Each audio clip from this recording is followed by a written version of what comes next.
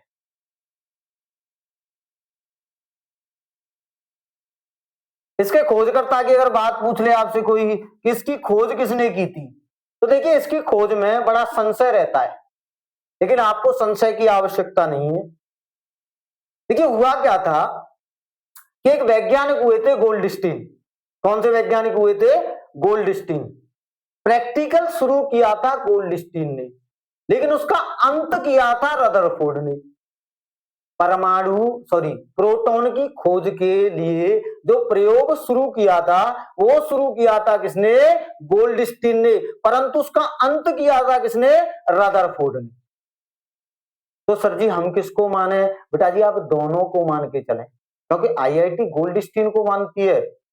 और सामान्य अगर मान लो इस प्रकार से आए कि आपके में ऑप्शनेबल क्वेश्चन हो, तो ऑप्शनेबल क्वेश्चन में एक ही ऑप्शन वो देगा।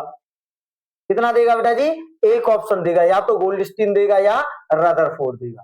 सामान्य तौर पे हम क्या मान के चलते हैं कि जिसने इसका अंत किया था, जिसने इस प्रैक्टिकल को पूर्ण किया था, वही इसके क्या माने जाते हैं, खोजकर्ता माने जाते हैं। तो क्या मानते हैं बेटा जी, हम रदरफोर्ड मानते हैं। क्या मानते हैं, रदरफोर्ड मानते हैं। चलिए अब एक अपने पास में बच गया, कौन, अपने पास बच गया सर जी न्यूट्रॉन। तो हम काय की बात कर लेते हैं, अब न्यूट्रॉन की बात कर लेते हैं। कोई आपसे पूछे कि न्यूट्रॉन का द्रव्यमान कितना होता है, मास ऑफ न्यूट्रॉन, तो जितना प्रोटॉन का द्रव्यमान होता है लगभग उतना ही द्रव्यमान काय का होता है, न्यूट्रॉन का होता है।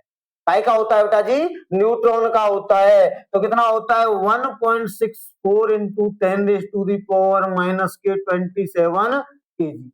आपको डायरेक्टली कुछ नहीं सोचना है, आपको तो क्या करना है, आपको तो 1.67 लेके ही इसको चलना है। तो जितना प्रोटॉन का द्रव्यमान उतना ही काय का, न्यूट्रॉन का द्रव्यमान। आपसे कोई पूछ ले यहां से कि इस पे आवेश कितना होता है, Q ऑफ न्यूट्रॉन, तो आप कहेंगे सर जी न्यूट्रॉन मतलब N for neutron, N for neutral. बात सुने, N for neutron, N for neutral, यानी न्यूट्रॉन का जो आवेश होता है वो कितना होता है, शून्य होता है। उसके बाद में आपसे कोई कहे कि इसके खोजकर्ता कौन है, तो आप कहेंगे सर जी इसके खोजकर्ता हैं जेम्स चैडविक। कौन है, जेम्स चैडविक, जेम्स चैडविक। और देखिए इन तीनों के खोजकर्ता के लिए आपने बचपन में ही एक शॉर्ट ट्रिक पढ़ी होगी, ईंट पर नाच। कौन सी पढ़ी होगी बेटा जी, ईंट पर नाच। ई फॉर इलेक्ट्रॉन, ट फॉर थॉमसन। तो इलेक्ट्रॉन के खोजकर्ता कौन हो गए, थॉमसन हो गए। प फॉर प्रोटॉन, प फॉर प्रोटॉन, र फॉर रदरफोर्ड। ईंट पर प फॉर प्रोटॉन, र फॉर रदरफोर्ड। तो प्रोटॉन के खोजकर्ता कौन हो गए, रदरफोर्ड हो गए। तीसरा होता है नाच, नाच, न फॉर न्यूट्रॉन और च फॉर चैडविक, च फॉर चैडविक। तो इस प्रकार से हम इनके खोजकर्ताओं के नाम याद करते हैं। और ये सारी जानकारी परमाणु के संबंध में एक सूक्ष्म सी जानकारी मैंने आप लोगों को इस समय दी है। तो अभी आप क्या करेंगे, नोट डाउन करेंगे, करिए।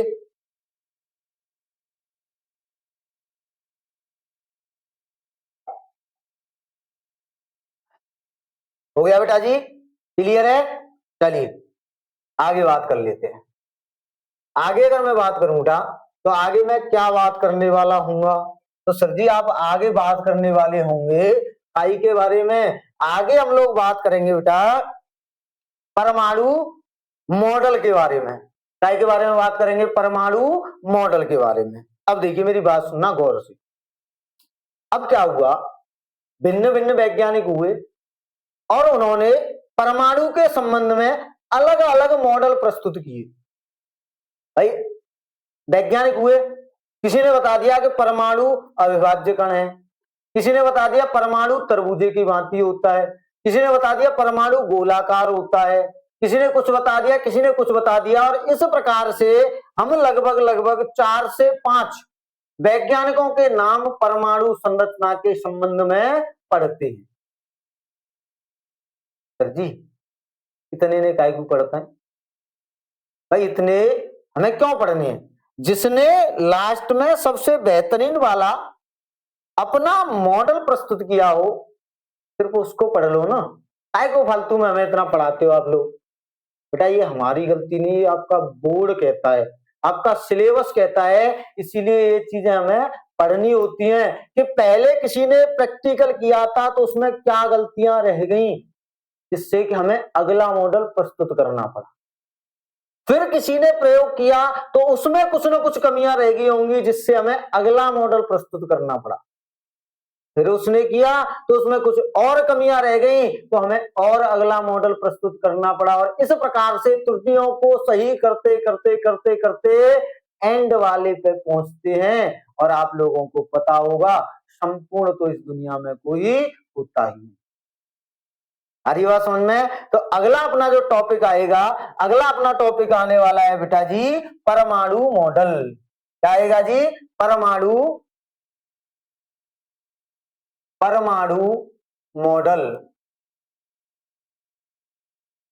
इंग्लिश में क्या बोल देंगे, एटॉमिक मॉडल।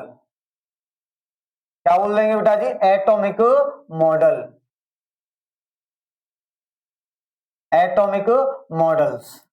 तो परमाणु मॉडल की अगर मैं बात करूं तो परमाणु मॉडल में मैं क्या कह सकता हूं बेटा जी, तो आप कहेंगे सर जी कुछ नहीं है, परमाणु के संबंध में भिन्न भिन्न वैज्ञानिकों द्वारा अपने अलग अलग मत प्रस्तुत किए और जो मत प्रस्तुत किए उन मतों को ही तो क्या बोला जाता है, परमाणु मॉडल बोला जाता है।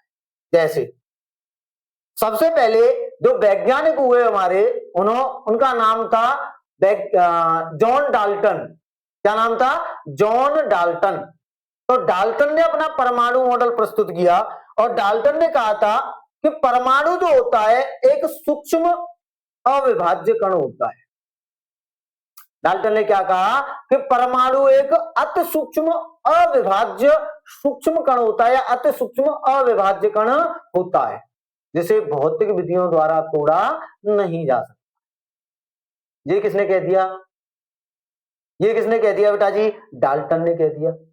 अब जब डाल्टन ये बात कह के चले गए तो उसके बाद में अपने अगले वैज्ञानिक आए और उनका नाम था जे जे टॉमसन या जे जे थॉमसन। अब जब थॉमसन आए तो उन्होंने कहा जी कि जो परमाणु होता है ना वो तरबूज की भांति होता है। कैसा होता है? परमाणु जो होता है वो तरबूज की भांति होता है, और जिस प्रकार तरबूज में बीज धसे होते हैं, जिस प्रकार तरबूज में बीज धसे होते हैं, उसी प्रकार परमाणु के अंदर इलेक्ट्रॉन अर्थात ऋणावेश धसे होते।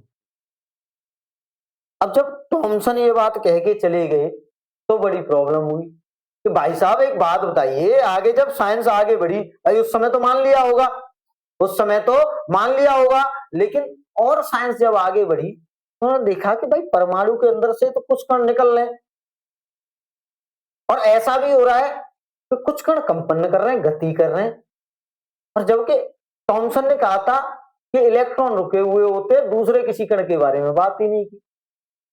तो ये क्या है जो घूम रहा है? क्या परिघटनाएं हो रही हैं जिससे कि परमाणु के अंदर से कोई ऋणावेश निकल के जा रहा है? जब इन सारी चीजों के बारे में गहनता से अध्ययन किया गया तो ये पाया गया कि थॉमसन भाई साहब गोली देंगे। थॉमसन भाई साहब क्या करेंगे? गोली देंगे, बहकाएंगे। अब जब बेटा थॉमसन भाई साहब, थॉमसन चाचा जी, थॉमसन दादाजी, जब ये सारी चीजों के बारे में हमें बता के चले गए, तो जब आगे साइंस बढ़ी तो एक नए वैज्ञानिक निकल के आए जिनका नाम था रदरफोर्ड। क्या नाम था? रदरफोर्ड। अब आ गए बेटा रदरफोर्ड चाचा। अब रदरफोर्ड चाचा ने क्या किया? चाचा जी ने क्या किया? चाचा जी ने एक स्वर्ण की बहुत पतली पन्नी ली, लगभग 0.5 mm मोटाई की सोने की पतली पन्नी, और उस पर अल्फा कणों की बमबारी की। अल्फा कणों की बमबारी का मतलब है कि अल्फा कणों से रिएक्शन कराई। जब अल्फा कणों की बमबारी की तो रदरफोर्ड ने देखा कुछ अल्फा कण तो सीधे निकल जा रहे हैं, कुछ अल्फा कण सीधे आए और थोड़े से विचलित हो रहे हैं, कुछ अल्फा कण आए लंबवत विचलित हो रहे हैं, और कुछ अल्फा कण तो जैसे गए थे उसी पथ पे लौटकर वापस आ गए, जैसे गए थे उसी पथ पे लौटकर वापस आ गए। जब रदरफोर्ड ने इस प्रैक्टिकल को गौर से देखा तो उन्होंने कहा कि भाई साहब परमाणु में तो गड़बड़ है, परमाणु में तो क्या है? गड़बड़ है। वही वाला दया, कुछ तो गड़बड़ है, कुछ तो गड़बड़ है, परमाणु के अंदर कुछ तो गड़बड़ है। उन्होंने कहा क्या गड़बड़ है? तो उन्होंने कहा कि भाई साहब परमाणु के मध्य में कोई ऐसा भाग है, कोई ऐसा बैठा हुआ है जो अल्फा कणों को पार नहीं निकलने दे रहा है, अल्फा कणों के साथ युद्ध हो रहा है उसका। अब उन्होंने देखा ऐसा क्यों हो रहा है? क्योंकि अल्फा कण जो होते हैं, जो अल्फा कण होते हैं बेटा जी, जो कौन से? जो अल्फा कण होते हैं, वो अल्फा कण कैसे होते हैं? पॉजिटिव होते हैं। अल्फा कण कैसे होते हैं बेटा जी? पॉजिटिव होते हैं, धनावेशित होते हैं।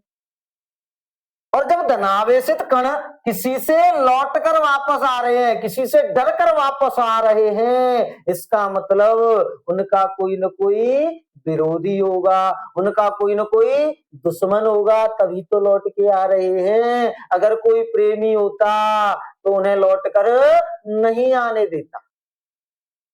और भाई साहब स्वयं का स्वयं ही विरोधी होता है, धनावेश का धनावेश ही विरोधी होता है। तो उन्होंने देखा कि जब धनावेश लौटकर आ रहे हैं तो परमाणु के मध्य में किसी छोटे से भाग में कोई ऐसा कण बैठा है जिसके ऊपर क्या विद्यमान है? धनावेश विद्यमान। क्या विद्यमान है बेटा जी? धनावेश विद्यमान है। और इस प्रकार से रदरफोर्ड ने बोल दिया कि परमाणु गोलाकार विद्युत उदासीन कण होता है जिसके मध्य में एक छोटे से भाग में धनावेश बैठा होता है, और उस धनावेश को रदरफोर्ड ने क्या बोल दिया? प्रोटॉन बोल। उन्होंने कहा कि इलेक्ट्रॉन नाभिक के चारों तरफ, उस धनावेश भाग के चारों तरफ क्या करते रहते हैं? गति करते रहते हैं। ठीक है जी, मान लिया। जब रदरफोर्ड भाई साहब ने इतनी बड़ी बात बता दी तो हमने क्या कर लिया, ठीक है साहब मान लिया। अब मान लिया, अब एक बात आप खुद कल्पना करें, इलेक्ट्रॉन भाग रहे हैं भाग रहे हैं भाग रहे हैं, वो इलेक्ट्रॉन भाग रहे हैं भाई साहब, और भागते भागते एक न एक कंडीशन तो ऐसी आएगी कि इलेक्ट्रॉनों की ऊर्जा डाउन होगी। भाई बेमतलब भाग रहे हैं और बेमतलब भागेंगे, एनर्जी कोई देने वाला है नहीं। कुछ बताया इन्होंने एनर्जी के बारे में? नहीं बताया कि इनको एनर्जी ड्रिंक देने वाला कोई नहीं था, बस भगाई भगा रहे थे। है एनर्जी ड्रिंक के बारे में इन्होंने कोई जानकारी नहीं दी। जब कोई जानकारी नहीं दी तो आगे चल के और साइंस जब आगे बढ़ी तो एक वैज्ञानिक आए जिनका नाम था मिस्टर बोर। पूरा नाम था नील्स बोर। क्या नाम था? Niels Bohr. अब नील्स बोर ने क्या कह दिया कि रदरफोर्ड भाई साहब ने बात सही कही थी कि परमाणु गोलाकार होता है, विद्युत उदासीन होता है, परमाणु का लगभग समस्त द्रव्यमान तथा समस्त धनावेश परमाणु के एक छोटे से भाग में संकेंद्रित रहता है, जिसे क्या बोलते हैं? नाभिक बोलते हैं। क्या बोलते हैं बेटा जी? नाभिक बोलते हैं।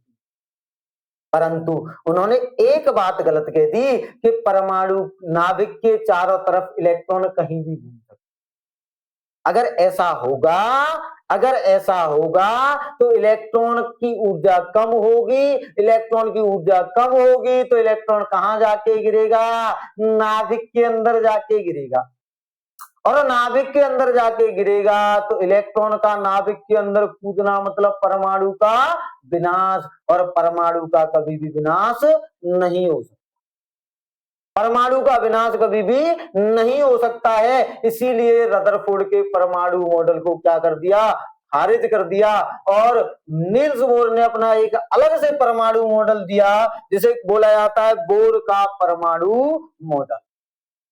अब जब बोर के परमाणु मॉडल की बात आई तो बोर ने कहा जी सुनिए, परमाणु एक गोलाकार विद्युत उदासीन कण होता है जिसके मध्य में एक छोटा सा भाग होता है जिसमें परमाणु का लगभग समस्त द्रव्यमान तथा समस्त धनावेश संकेंद्रित रहता है, तथा नाभिक के चारों तरफ ऋणावेश अर्थात इलेक्ट्रॉन कुछ निश्चित वृत्ताकार कक्षाओं में गति करते हैं, और उन निश्चित वृत्ताकार कक्षाओं में गति करते हैं जिनका संवेग NH/2π का पूर्ण गुणज होता है।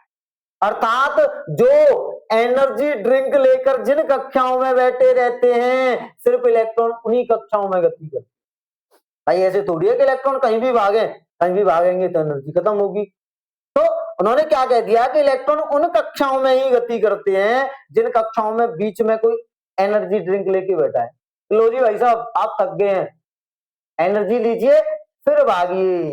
इलेक्ट्रॉन एनर्जी लेगा फिर भागेगा, फिर एनर्जी लेगा फिर भागेगा। अरे ये कि नहीं बात समझ में? तो इस प्रकार से किसने अपना मॉडल दे दिया? नील्स बोर ने दे दिया। अब नील्स बोर का परमाणु मॉडल प्रचलित हो गया। उस समय और भी था, एक वैज्ञानिक आए जिनका नाम था सोमरफेल्ड। क्या नाम था बेटा जी? सोमरफेल्ड। आपके सिलेबस में नील्स बोर तक ही है, सोमरफेल्ड जाके देखेंगे आप बीएससी में। बीएससी में जब आप परमाणु संरचना पढ़ रहे होंगे तब देखेंगे मिस्टर सोमरफेल्ड को। और सोमरफेल्ड ने कहा था कि परमाणु गोलाकार है, सही बात है। परमाणु का लगभग समस्त द्रव्यमान तथा समस्त धनावेश एक छोटे से भाग में संकेंद्रित रहता है जिसे नाभिक कहते हैं, सही बात है। परंतु इलेक्ट्रॉन नाभिक के चारों तरफ निश्चित वृत्ताकार कक्षाओं में गति नहीं करते, वे निश्चित दीर्घ वृत्ताकार कक्षाओं में क्या करते रहते हैं? गति करते। अरे बात समझ में? तो इस प्रकार से हमने काय का पढ़ा? सोमरफेल्ड का क्या हो गया बेटा जी? परमाणु मॉडल हो गया। और ये सारे के सारे मॉडल आपको याद होने चाहिए। क्लियर है? और बेटा ध्यान रखना, सबसे मोस्ट इंपोर्टेंट जो परमाणु मॉडल है, मैं आपके 12th बोर्ड के हिसाब से कहूं तो मैं कहूंगा नील्स बोर का परमाणु मॉडल। कौन सा बेटा जी? नील्स बोर का परमाणु मॉडल। क्योंकि यहां से क्वेश्चन बनता है और जब आपको करा रहे होंगे तब आपको बताएंगे कि नील्स बोर के परमाणु मॉडल से किस प्रकार से क्वेश्चन का निर्माण। चलिए आज इतना ही करेंगे। कल मिलते हैं सेम टाइम, तब तक के लिए बाय बाय, गुड बाय, जय हिंद, जय भारत। ठीक है, क्लियर है बेटा जी। तो आज गणतंत्र दिवस की पुनः परिहार क्लासेज की ओर से आप सभी को मंगलमय हार्दिक शुभकामनाएं। आप और आपका परिवार सदैव खुशियों से भरपूर रहे, यही परिहार क्लासेज की कामनाएं। ठीक है, चलिए आज के लिए इतना ही, धन्यवाद।